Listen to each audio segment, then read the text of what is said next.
निकेतन एक paranormal investigator है। अक्सर ही वो ऐसी जगहों पर जाकर पैरानॉर्मल इन्वेस्टिगेशन करता रहता है जहां पर लोगों को ये आभास हुआ हो कि जरूर यहाँ किसी आत्मा का वास है। अभी तक तो निकेतन प्राइवेट पैरानॉर्मल इन्वेस्टिगेशंस किया करता था कि वो अपना यूट्यूब चैनल स्टार्ट करे और इंडिया में जो हॉन्टेड लोकेशंस है वहां पर पैरानॉर्मल इन्वेस्टिगेशन करके वहां की स्टोरी कवर करे और लोगों के सामने सच लेकर आए कि वो जगह सचमुच हॉन्टेड है भी या बस लोगों का वहम। भानगढ़ राजस्थान का एक छोटा सा गांव जो अपनी खूबसूरती और रहस्यमयता के लिए प्रसिद्ध है। यहाँ के किले और मंदिरों की दीवारें कई रहस्यों को छुपाती है जो आज भी अनसुलझे हैं। इन्हीं रहस्यों में से एक रहस्य भानगढ़ के किले का भी है।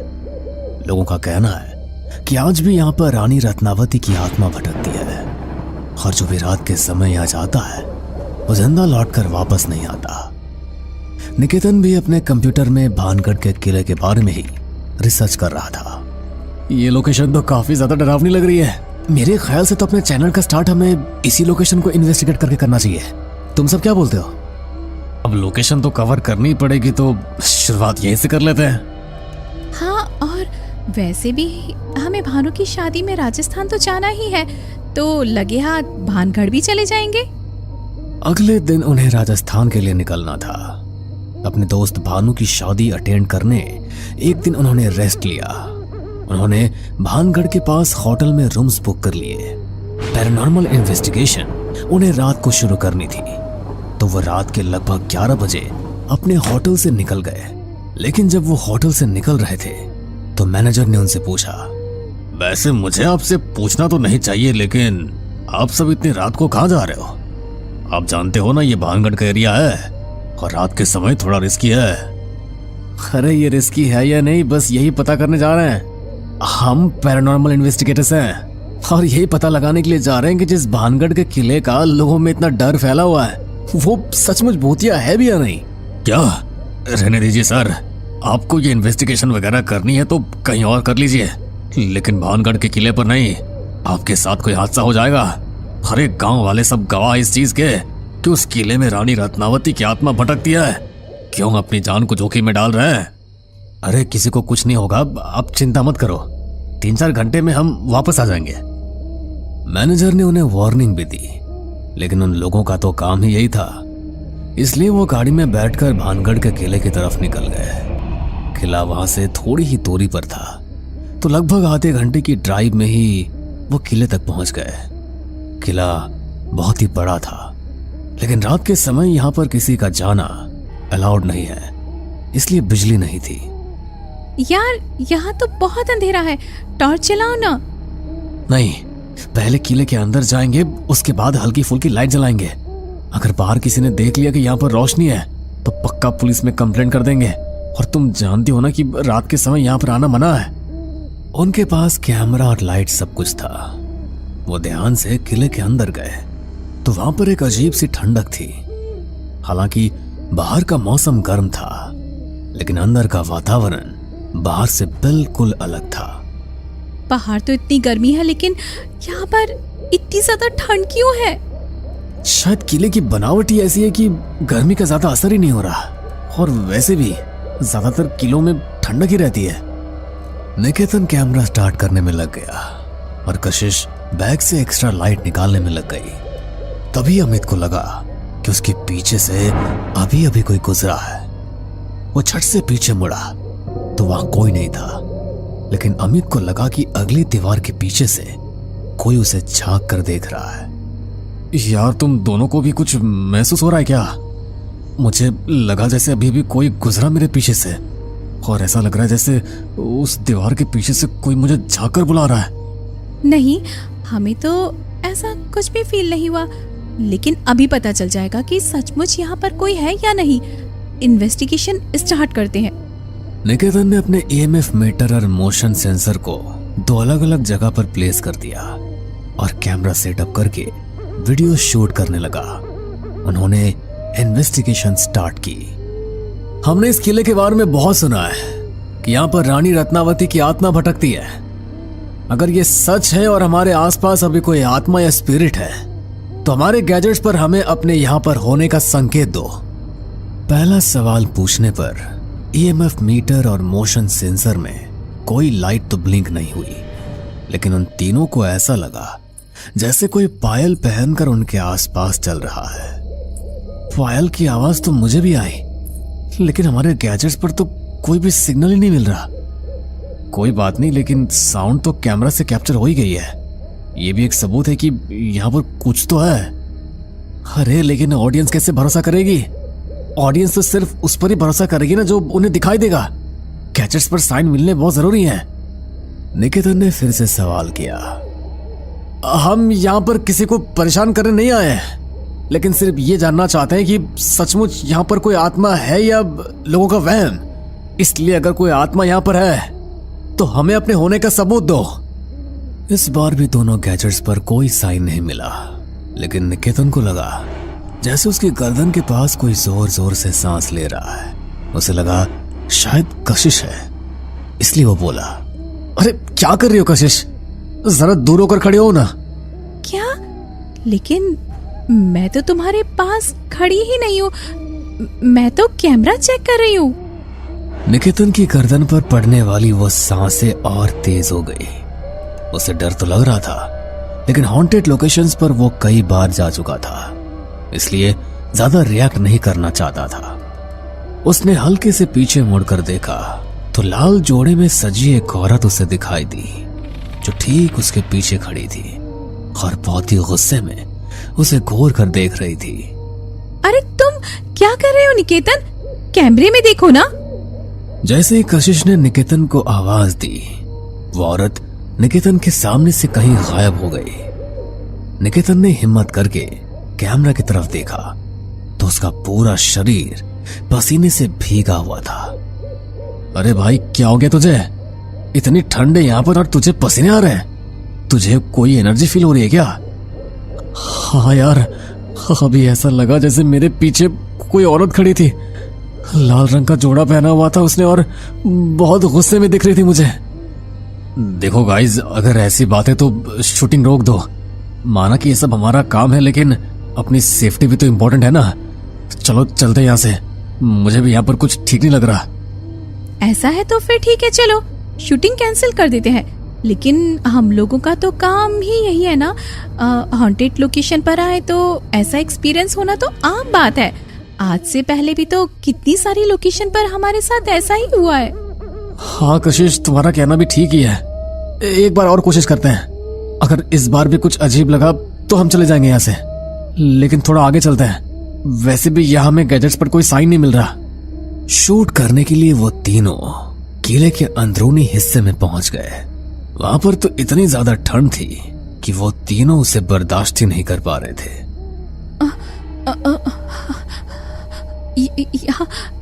यहाँ कुछ ज्यादा ही ठंड है यार। नॉर्मल ठंड तो फिर भी ठीक है, लेकिन इतनी ज्यादा ठंड होना नॉर्मल नहीं है। यहाँ पर होना हो, लेकिन पक्का कोई नेगेटिव एनर्जी है और इस बार देखना हमें पक्का साइन मिलेगा। निकेतन ने फिर से ईएमएफ मीटर और मोशन सेंसर लाइट को प्लेस किया, लेकिन इस बार जैसे उसने सवाल पूछा तो उसे मोशन सेंसर लाइट पर साइन मिला। मोशन सेंसर अपने आप जलने बुझने लगा। हमें जो चाहिए था मिल गया यार। एक बार ये वीडियो यूट्यूब पर अपलोड हो गई ना तो व्यूज की तो बारिश हो जाएगी। और लोगों ने शूट के लिए अंदर बैटरी लाइट जलाई हुई थी, लेकिन अचानक ही वो लाइट्स फ्लिकर करने लगी और वहां पर लगे दरवाजे के पीछे से अमित को कुछ अजीब सी आवाज सुनाई दी। कमरे में इतना गहरा अंधेरा हो गया था कि किसी को कुछ भी नजर नहीं आ रहा था। अमित अपने फोन की टॉर्च ऑन करके दरवाजे के पीछे से आने वाली उस आवाज की तरफ बढ़ा, लेकिन जैसे ही वो दरवाजे के पास पहुंचा तो किसी ने उसका पैर पकड़ लिया और अपने साथ घसीटते हुए उसे वहां से ले गया। अमित जोर जोर से चिल्ला रहा था। उसके चीखने की आवाज सुनकर कशिश और निकेतन भी डर गए थे, लेकिन अंधेरे में उन्हें कुछ नजर ही नहीं आ रहा था। ये तो अमित के चिल्लाने की आवाज थी, लेकिन वो है कहाँ? मेरे फोन की बैटरी भी डेड हो गई है। एक मिनट रुको निकेतन, मेरे बैग में एक्स्ट्रा बैटरी चार्ज है, मैं बस अभी निकालती हूँ। कशिश ने जल्दी से अपने बैग से टॉर्च निकाली, लेकिन जैसे ही टॉर्च चली तो कशिश को लगा कि उसके सामने लाल जोड़ा पहने एक औरत खड़ी है, लेकिन पलक झपकते ही वो वहां से गायब हो गई। ऐसा लगा कि अब यहाँ पर एक औरत थी जिसने लाल जोड़ा पहना हुआ था। ऐसा ही तो कुछ अमित को भी नजर आया था ना, और तुम्हें भी। देखो कशिश, ये एक हॉन्टेड लोकेशन है और हमें इसका साइन भी मिल चुका है। जाहिर सी बात है कि तुम्हें कोई स्पिरिट ही दिखी होगी, लेकिन सबसे पहले हमें अमित को ढूंढना होगा कि वो कहाँ पर है, कहीं उसे कुछ हो न जाए। बचाओ मुझे, निकेतन, कशिश, प्लीज हेल्प मी। जैसे ही अमित की चीख की आवाज उन दोनों के कानों में पड़ी तो उस आवाज को वो सुनते हुए उसकी दिशा में बाहर निकले, लेकिन उन्हें अमित कहीं भी दिखाई नहीं दिया। कहीं अमित ऊपर की तरफ तो नहीं चला गया, क्योंकि नीचे तो वो कहीं भी नहीं है। हाँ, हो सकता है, चलो चलकर देखते हैं। निकेतन और कशिश जल्दी से छत की तरफ दौड़े तो देखा कि अमित छत पर खड़ा है और उसने चेहरा किले के बाहर की तरफ किया हुआ है। वो दोनों उसके पास गए, लेकिन जैसे निकेतन ने अमित को आवाज लगाई और वो पीछे की तरफ मुड़ा तो उसे देखकर उन दोनों के होश उड़ गए। अमित बदलकर उस लाल जोड़े वाली औरत की तरह हो गया था, जो कि कोई और नहीं बल्कि रानी रत्नावती की आत्मा ही थी। चांद की रोशनी में जब उन दोनों ने उसे देखा तो वो हूबहू रानी रत्नावती जैसी ही थी, जैसा उन्हें चित्रों में चित्रित किया गया था। इसका मतलब लोग सच कहते हैं, यहाँ पर सचमुच रानी रत्नावती की आत्मा है। कशिश, ये खुद ही हमारे सामने आ गई है, हमें यहाँ से भागना होगा वरना ये छोड़ेंगे नहीं हमें। वो दोनों वहां से भागने के लिए पीछे मुड़े तो रानी रत्नावती की आत्मा उनके सामने आकर खड़ी हो गई। डर के मारे वे दोनों वहीं बेहोश होकर गिर पड़े। और अगली सुबह जब गांव वाले किले की तरफ से गुजरे तो 3 नवयुवक किले के बाहर बेहोश पड़े थे। उन तीनों को अस्पताल में भर्ती कराया गया और जब उन्हें होश आया तो पिछली रात का नजारा याद करके उन तीनों की रूह कांप गई। वो तीनों ही नहीं समझ पा रहे थे कि आखिर उनकी जान कैसे बच गई, लेकिन उस दिन के बाद उन्होंने पैरानॉर्मल इन्वेस्टिगेशन करना बिल्कुल छोड़ दिया और भानगढ़ के किले के उस सफर का खौफ हमेशा के लिए उनके मन में बस गया। तो दोस्तों, अगर आपको कभी भानगढ़ के किले में एक रात बिताने का मौका मिले तो क्या आप वहां पर जाना चाहेंगे? गांव काकुदा अपने घने जंगलों और पुरानी हवेलियों के लिए जाना जाता था। वहां की हवाओं में कुछ ऐसा रहस्यमय था जिसे महसूस करना मुश्किल था, लेकिन अनदेखा करना बिल्कुल नामुमकिन था। समय के साथ गांव के लोग अपनी परंपराओं और रीति रिवाजों के अनुसार जीवन जीते रहे, लेकिन अंधेरा हमेशा उनके दिलों में बसा रहता था। रात के समय जब गांव के लोग अपने घरों में आराम करते थे, हवाओं में एक अजीब सी सरसराहट सुनाई देती थी। कोई इसे पुराने समय के देवताओं की फुसफुसाहट कहता तो कोई इसे पूर्वजों की आत्माओं की पुकार, लेकिन सबसे डरावना था वो पुराना महल जो गांव के किनारे पर खड़ा था। काकुदा गांव की पुरानी कहानियों में कहा जाता था कि इस महल पर एक श्राप है। महल की दीवारों में कोई अज्ञात शक्ति बसती थी जो केवल रात्रि के समय जागृत होती थी। गांव में कई लोग उस महल में जाने की कोशिश कर चुके थे, लेकिन उनमें से कोई भी वापस नहीं लौटा। रात के समय गांव में एक नई कार आई। कार से उतरे 4 लोग, जिनमें एक लड़की थी पायल और उसके 3 दोस्त राघव, अजय और सुमन। वे लोग काकुदा के बारे में सुने गए किस्सों की सच्चाई जानने के लिए आए थे। क्या तुम्हें लगता है कि हमें उस महल में जाना चाहिए? लोग कहते हैं कि वहाँ कुछ अजीब है। डरने की कोई बात नहीं है, ये सब सिर्फ कहानियां हैं। अगर कुछ भी अजीब होता तो आज तक कोई सबूत मिला होता। हाँ, और हम यहाँ सबूत ढूंढने ही तो आए हैं। चलो, रात अभी जवान है। लेकिन हमें सावधानी बरतनी चाहिए, यहाँ कुछ तो अजीब है। वो लोग महल की ओर बढ़े और जैसे जैसे वे महल के करीब पहुंचे हवा और भी ठंडी होती गई। महल के दरवाजे भारी और जंग लगे हुए थे, लेकिन उनमें से एक दरवाजा थोड़ा खुला हुआ था। चारों दोस्त ने एक दूसरे की ओर देखा और अंदर घुस गए। महल के अंदर की दीवारें पुरानी और टूटी फूटी थी। दीवारों पर धूल की मोटी परत थी और हर जगह मकड़ी के जाले थे। यहाँ सचमुच भूतों का बसेरा लगता है। बस ये पुरानी इमारतें ही हैं। चलो इसे थोड़ा एक्सप्लोर करें। अजय और सुमन थोड़े पीछे रह गए, लेकिन पायल और राघव ने आगे बढ़ना जारी रखा। जैसे उन्होंने एक बड़े हॉल में कदम रखा, हॉल के बीचों बीच एक पुरानी कुर्सी पर बैठी एक बूढ़ी औरत दिखाई दी। क्यों आए हो यहाँ? ये जगह तुम्हारे लिए नहीं है। हम यहाँ कुछ देखने आए थे, बस थोड़ी देर के लिए। ये जगह देखने की नहीं, समझने की है। तुम जिस श्राप को सुनते आए हो वो सच्चाई है। यहाँ की हर दीवार, हर ईंट में वो आत्माएं बसी हैं जो कभी नहीं मरती। हमें डराने की कोशिश मत करो, हम ऐसे अंधविश्वासों पर विश्वास नहीं करते। तुम्हारा विश्वास ही तुम्हारी मौत का कारण बनेगा। बूढ़ी औरत की बातों के बाद एक भारी सन्नाटा छा गया। चारों दोस्तों ने महसूस किया कि महल की दीवारें धीरे धीरे उनके आसपास गिरती जा रही हैं। हमें यहाँ से जल्दी निकलना चाहिए। मुझे कुछ अच्छा नहीं लग रहा। नहीं, हमें इसका सामना करना होगा। हमें जानना होगा कि इस महल में ऐसा क्या रहस्य है जो इसे इतना डरावना और रहस्यमयी बनाता है। चारों ने महल के भीतर की और अधिक जगहों को देखना शुरू किया। हर कमरे में अजीब सी आवाजें आती थी, जैसे कोई उनके पीछे चल रहा हो। दीवारों पर अजीब सी आकृतियां उभरने लगी और हर कदम के साथ महल और भी डरावना हो गया। अचानक एक कमरे में उन्होंने एक पुरानी किताब पाई। उस किताब के साथ ही एक डरावनी सी दिखने वाली काली बिल्ली बैठी हुई थी, जिसकी आवाज सन्नाटे को चीरती हुई सबके कानों तक पहुंच रही थी। अरे ये काली बिल्ली कितनी डरावनी लग रही है। मुझे बिल्लियों से वैसे भी बहुत डर लगता है। इसको जल्दी से भगाओ कोई यहाँ से। अरे ये बस मामूली बिल्ली तो है, ये बिल्ली तुम्हें क्या नुकसान पहुंचाएगी? तुम रुको यहीं, मैं इसे अभी भगा देता हूँ। ऐसा बोलकर राघव बिल्ली की ओर आगे बढ़ता है और उसे वहां से भगा देता है। बिल्ली को भगाने के बाद राघव उस पुरानी सी दिखने वाली किताब को उठाता है और उसे खोलता है। उस किताब में महल के इतिहास का विवरण था।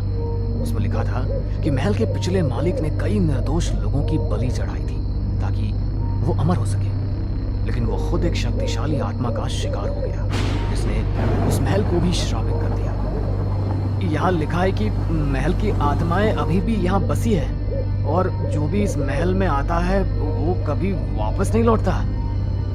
तो ये सब सच है। हमें यहाँ से अभी निकलना चाहिए। अरे सुमन, तुम भी ना, ऐसे कैसे तुम किसी भी काल्पनिक कहानी पर विश्वास कर सकती हो? तुम मेरी बात मानो और यहाँ से बाहर चलो। हम किसी और दिन आकर यहाँ के रहस्य की खोज कर लेंगे, पर भगवान के लिए अभी यहाँ से चलो। ठीक है बाबा, तुम्हारी बात मान भी लेते हैं और अभी यहाँ से चलते हैं और फिर किसी और दिन यहाँ आएंगे। क्यों दोस्तों, चलिए फिर अभी यहाँ से। ठीक है, जैसे तुम सब डिसाइड करो, यहाँ से चलते हैं। लेकिन जैसे ही वे महल से बाहर निकलने की कोशिश करने लगे, महल के दरवाजे खुद ब खुद बंद हो गए। चारों दोस्तों ने महसूस किया कि वे अब महल के अंदर फंस चुके थे। ये क्या हो रहा है यहाँ? ये दरवाजे अपने आप कैसे बंद हो रहे हैं? चारों दोस्त एक दूसरे की ओर डर के मारे देखते हुए एक साथ रहने की कोशिश करने लगे, लेकिन महल ने अपनी पकड़ को और मजबूत कर लिया। दीवारों से भयानक चेहरे उभरने लगे और वे चारों को डराने लगे। हमें कुछ करना होगा, यहाँ से निकलने का कोई और रास्ता ढूंढना होगा। सुनो, हमें नीचे के तहखाने में जाना चाहिए, शायद वहां से बाहर निकलने का कोई रास्ता हो। वे सभी नीचे की तहखाने की ओर बढ़े। तहखाना अंधेरा और ठंडा था। चारों दोस्तों ने अपने मोबाइल फोन की टॉर्च का इस्तेमाल किया, लेकिन वहां इतना घना अंधेरा था कि कुछ भी साफ दिखाई नहीं दे रहा था। अचानक पायल की चीख सुनाई दी। उसके पैर के नीचे की जमीन खिसक गई और वो नीचे गिर गई। तीनों दोस्तों ने उसे पकड़ने की कोशिश की, लेकिन वो गहरे गड्ढे में जा गिरी। पायल, तुम ठीक तो हो? लेकिन पायल की कोई आवाज नहीं आई। तीनों दोस्त डर और अविश्वास में थे। पायल का गायब होना उनके लिए बहुत बड़ा झटका था। वे समझ नहीं पा रहे थे कि उन्हें क्या करना चाहिए। हमें उसे ढूंढना होगा। वो हमारी दोस्त है, हम उसे अकेला नहीं छोड़ सकते। लेकिन हमें पहले यहाँ से बाहर निकलने का कोई रास्ता ढूंढना होगा। वे सभी तहखाने की दीवारों को छूने लगे, ये देखने के लिए कि कहीं कोई छुपा हुआ दरवाजा तो नहीं है। तभी अचानक दीवार के एक कोने में एक पुरानी चित्रकला उभर आई, जिसमें बलि के अनुष्ठान का दृश्य था। उस चित्र में एक आदमी, जो शायद इस महल का पुराना मालिक था, और उसके साथ खड़ा एक तांत्रिक दिखाई दे रहे थे, जो एक इंसान की बलि देने का प्रतिष्ठान कर रहे थे। ये वही अनुष्ठान है जिसके बारे में किताब में लिखा था। ये चित्रकला केवल एक नक्शा हो सकता है, हमें इसका अर्थ समझना होगा।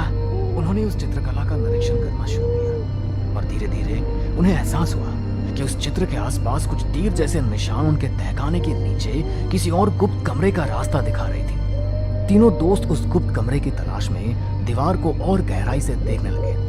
उन्होंने देखा कि दीवार में एक जगह दरार थी। जैसे ही उन्होंने उसे दबाया, दीवार खुल गई और उनके सामने एक अंधेरा रास्ता उभर आया। हमें अंदर जाना चाहिए, शायद पायल वहीं हो। ये जगह हमें और अंधेरे में खींच रही है, हमें वापस जाना चाहिए। नहीं, हमें पायल को ढूंढना है, चलो जल्दी करते हैं। वे सभी गुप्त रास्ते में घुस गए। वो रास्ता बहुत संकीर्ण था और वहां से निकलना काफी मुश्किल था, लेकिन उनके पास कोई और विकल्प नहीं था, नहीं तो वो सब पायल को कभी ढूंढ नहीं पाते। ये सोचकर वो सब उस अंधेरे रास्ते पर चल पड़े। रास्ते के अंत में उन्होंने एक बड़ा कमरा पाया, जो बलिदानों की वस्तुओं से भरा हुआ था। वहां एक बड़ी पत्थर की देवी थी और उसके पास पायल बेहोश पड़ी थी। पायल, क्या तुम ठीक हो? और तुम यहाँ तक पहुंची कैसे? लेकिन जैसे ही वे पायल के पास पहुंचे, कमरे की दीवारें खुद ब खुद बंद हो गई। अब वो भी सभी उस कमरे में बंद हो चुके थे। तभी पायल ने धीरे धीरे अपनी आंखें खोली। वो कमजोर थी लेकिन जिंदा थी। ये जगह, ये हमें मारना चाहती है, हमें यहाँ से भागना होगा। लेकिन तभी कमरे की देवी पर एक अजीब सी रोशनी उभरने लगी। वो रोशनी तेज होती गई और अचानक एक भयावह आकृति उस रोशनी से बाहर आई। वो वही श्रापित आत्मा थी जिसने महल पर अपना कब्जा जमाया हुआ था। तुम्हारे पास अब कोई रास्ता नहीं है। तुम सभी इस महल के नए कैदी हो। हम इससे लड़ सकते हैं, हमें इसे हराना होगा। अगर हमने इसका सामना नहीं किया तो हमें हमेशा यहाँ ही कैद होकर रहना पड़ेगा। लेकिन ये आत्मा बहुत शक्तिशाली है, हम इसका सामना नहीं कर पाएंगे। हमें कोई दूसरा तरीका ढूंढना होगा। ये आत्मा बलिदान मांग रही है, हमें इसे धोखा देना होगा, नहीं तो हम सबकी भी बलि चढ़ जाएगी। तीनों दोस्तों ने मिलकर एक योजना बनाई। उन्होंने आत्मा को भ्रम में डालने के लिए देवी पर पुरानी वस्तुओं का इस्तेमाल किया और आत्मा का ध्यान भटकाया। जैसे ही आत्मा भ्रमित हुई, पायल ने देवी के पास एक छिपा हुआ बटन दबा दिया, जिससे कमरे की दीवारें फिर से खुल गई। उन्होंने आत्मा को पीछे छोड़कर वहां से भागने का फैसला किया। तीनों दोस्त कमरे से भागने लगे, लेकिन आत्मा ने उनका पीछा करना शुरू कर दिया। वे जितनी तेजी से भाग सकते थे भागे, लेकिन आत्मा की शक्ति बढ़ती जा रही थी। अंत में वे महल के मुख्य दरवाजे तक पहुंच गए, लेकिन दरवाजे बंद थे। अब क्या करेंगे? अब हमारे पास कोई और रास्ता भी नहीं बचा। वो आत्मा हमें पकड़ लेगी। अब हमारे पास यहाँ से निकलने का बस एक ही रास्ता है। कौन सा रास्ता? हमें इस महल के श्राप को खत्म करना होगा, ये आत्मा तभी शांत हो सकती है। पायल ने अपनी जेब से एक पुराना ताबीज निकाला, जो उसने गांव के एक बुजुर्ग से लिया था। वो ताबीज किसी भी खतरनाक से खतरनाक आत्मा को शांत करने के लिए बनाया गया था। पायल ने उसे देवी के ऊपर रखते हुए कुछ मंत्र बोले। आत्मा ने एक आखिरी बार जोर से चीखा और फिर धीरे धीरे गायब हो गई। महल के दरवाजे अचानक खुद ब खुद खुल गए। चारों दोस्त बाहर की ओर भागे और जैसे उन्होंने महल को पीछे छोड़ा, महल के अंदर एक बड़ा धमाका हुआ। महल ढह गया और उसके साथ ही वो श्रापित आत्मा भी हमेशा के लिए शांत हो गई। हम जिंदा हैं, हमने ये कर दिखाया। मुझे तो लगा था कि कहीं मेरा ओवर कॉन्फिडेंस ही मेरी मौत का कारण न बन जाए। हाँ, लेकिन ये अनुभव हमें हमेशा याद रहेगा। काकुदा का श्राप अब खत्म हो चुका है।